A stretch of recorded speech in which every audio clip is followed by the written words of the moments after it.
Hi, I'm Forrest Popkin, registered architect and senior project manager with Zavos Architecture Design in Frederick, Maryland.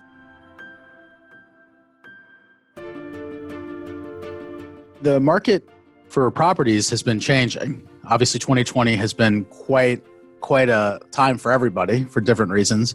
And we're going to focus on the 5 major sectors of commercial real estate to talk about our impact on COVID. So it's obvious that hospitality has been greatly diminished because of the lack of travel and everything like that. But really, what is the impact on retail and restaurants? Well, in certain markets, you'll see that, of course, it depends on the state, but you weren't allowed to even open your restaurant. You were only allowed to do carry out. So certain businesses, of course, suffered up front on that. So what you'll see is that occupancy at 50% now, there's still a hesitancy to eat out. And so restaurants that have al fresco or outside dining tend to be doing a lot better than others. But carry out and online ordering has allowed business owners to kind of reposition their properties to say, this is where I'm going to have carry out racks so people can come in and get their food. So we've seen that happening more and more, even at fancier restaurants. Industrial has seemed to be unfazed.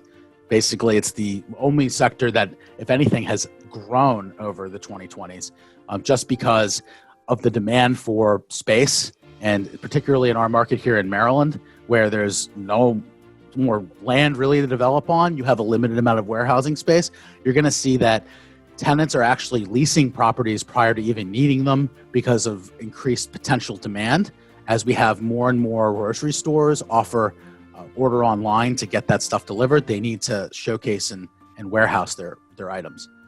Offices, co-working has seen obviously quite a dive, but as places open, tenants are looking to figure out how they're going to spread out their employees, stagger their employees, where the trend was a few years ago to do 2 or 3 amenity spaces like conference rooms.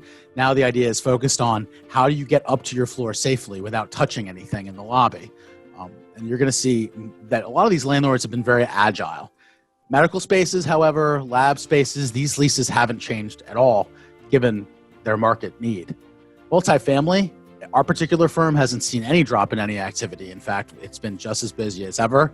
We do a lot of affordable housing projects here, and we've barely seen any difference. But even market rate housing, the reports are things are still being developed, things are still on the boards, though rents have sort of seen a suffer. I will say here in Maryland, biotech office space has been very popular, and the GSA, of course, being a large employer and a developer of space, has had an impact. So those are pretty much your snapshots for the different sectors in the region.